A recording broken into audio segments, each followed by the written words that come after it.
Alright, hey everybody, welcome back to a new video.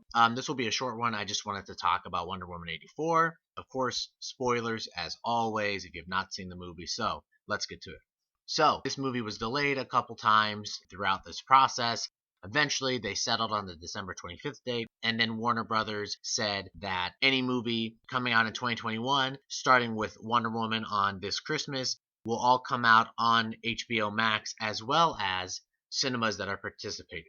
So that's actually really cool of them because, with the world state in the pandemic, not all theaters are being open. I think it's something that only 1/3 of the theaters in the United States are actually open right now. And even then, not many people are going because they're scared. And it's understandable. So that's a very cool thing that they've done. Now, what they didn't mention was that it's not staying on the streaming service forever. When you go look at Wonder Woman 84 on HBO Max right now, it says how it's only going to be up there for like 31 days. That's an interesting business strategy to put some up quickly to hope that you gain subscribers and attraction and then they stay on your service, but then you're also leaving it for the cinema to gain money there as well. HBO had come out and said half of its subscribers were watching Wonder Woman 84 on Christmas night. That's pretty big.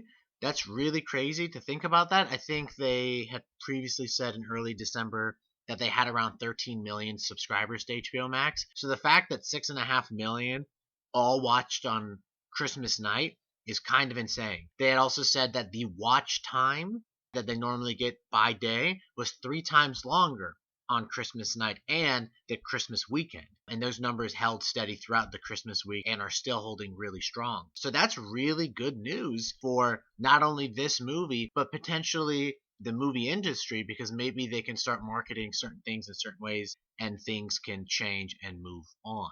I watched it myself on Saturday, the day after Christmas, and yeah, I thought it was really good. We'll get to that in a sec. Tons of people watched it, great watch time, and because it did so well on HBO Max, it has already been greenlit for a third film in the series, and it's being fast-tracked. So they've already got Patty Jenkins back on board to write and direct. They've got Gal Gadot back as well, and I'm assuming we're going to see more Kristen Wiig as Cheetah, potentially. We'll get to that in a minute. Maybe we see Chris Pine as Steve Trevor again. I don't know. It is being fast-tracked. They are eyeing a winter of 2022 for the window for the release of the movie, and that's really awesome. And so because, again, it did so well on HBO Max, it's immediately getting a third movie, and that's very exciting. So on to my thoughts about this movie. I do think this movie is good.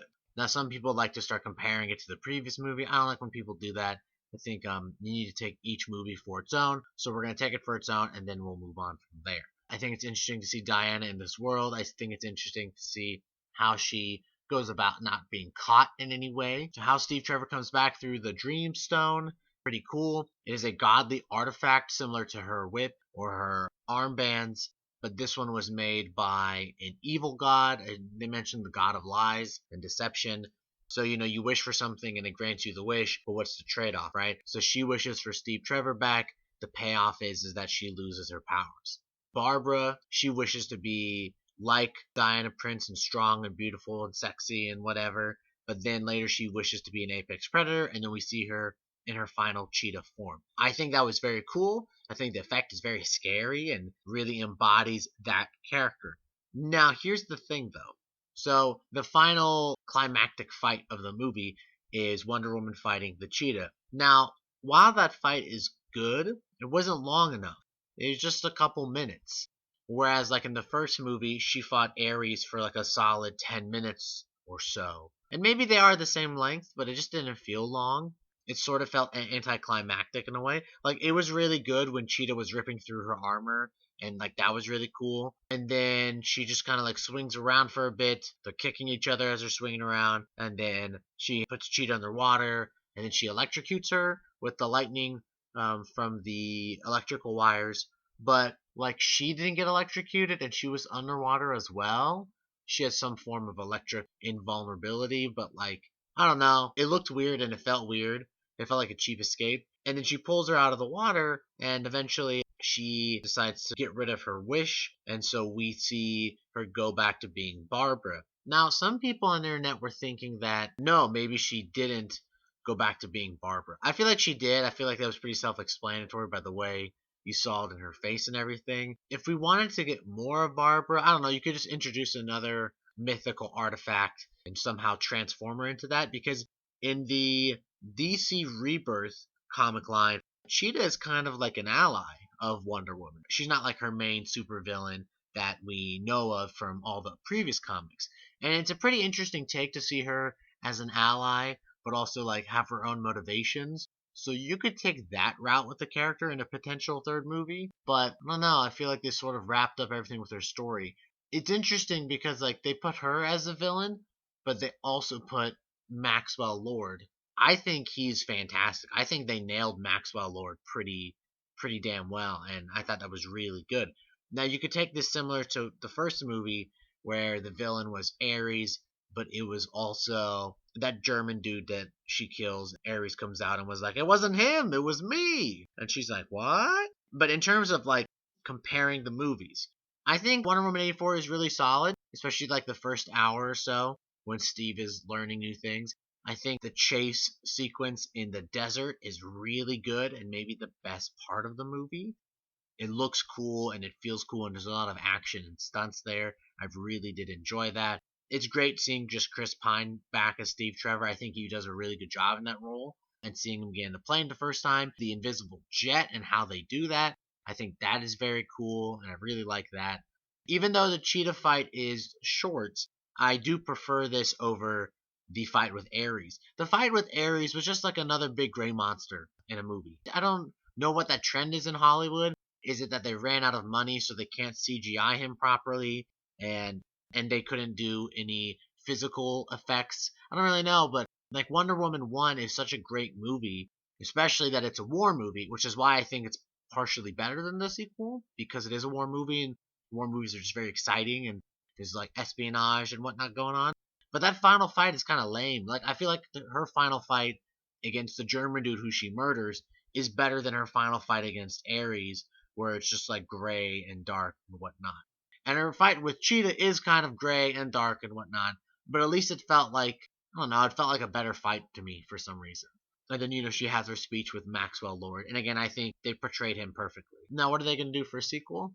Do you have it in modern day? Do you have it post Justice League? Because, the time frame between the first and second Wonder Woman movie was 60 years.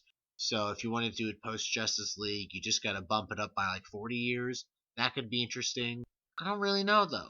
I'm not entirely sure what direction they want to go with this character, especially that DC, these standalone movies don't really seem too connected to the greater universe, and that's supposed to be their new approach. Warner Brothers did, though, say earlier today that in the future, starting on 2022, they want to release 4 DC movies every year.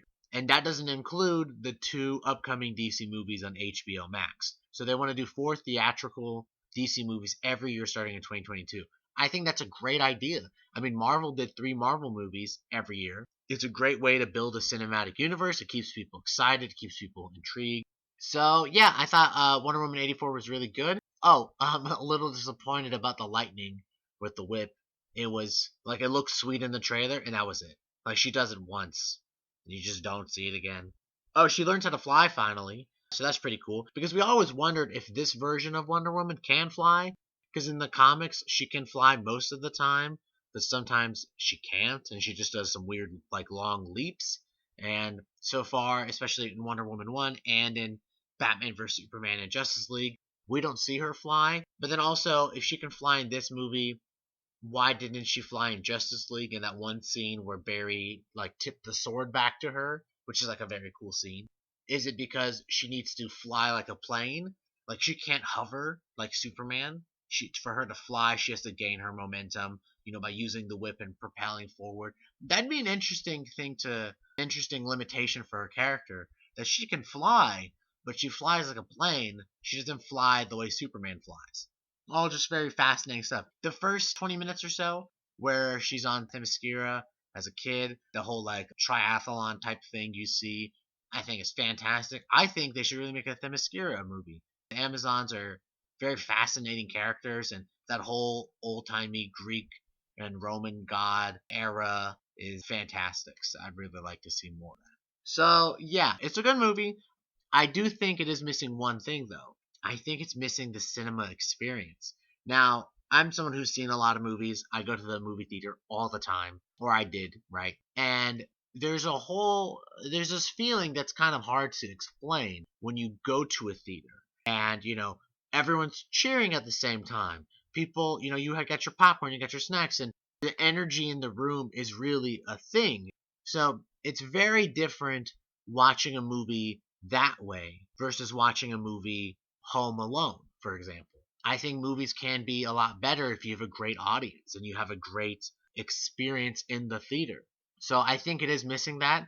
I think I even personally would have liked it better if I saw it like that. I also did watch the movie. I started it at like 12:30 at night and it didn't get done until 3 a.m. So I do plan on watching it at least a couple more times before it goes off the app. But yeah, it's a very good movie. If you have HBO Max or you know someone who has HBO Max, definitely try to watch it. Or if you can make it to a movie theater and you can be safe, go to movie theaters. Support the local cinemas. I love the theater experience. So yeah, that should be it for this video. While recording, it looks a lot longer than I anticipated. So we'll see what happens with that. Thanks for watching, everybody. If you liked the video, leave a like. If you liked the movie, leave a comment. If you didn't like the movie, leave a comment. We can get a discussion going. Thanks again, everybody, and I'll see you for the next one. Forgot to mention as well, seeing Linda Carter back in the movie in the form and fashion that she was in the end credit scene was just pretty cool to see because she's the original Wonder Woman. We all love her, so that's a neat touch. Is it hinting at a multiverse, or is it hinting that she is Azula, the Amazonian that defended the other Amazonians when men were attacked? But she definitely is an Amazonian of some form of fashion, whether or not she is Diana Prince from another Earth or she is Azula. It was just a cool scene to include, so that was very cool.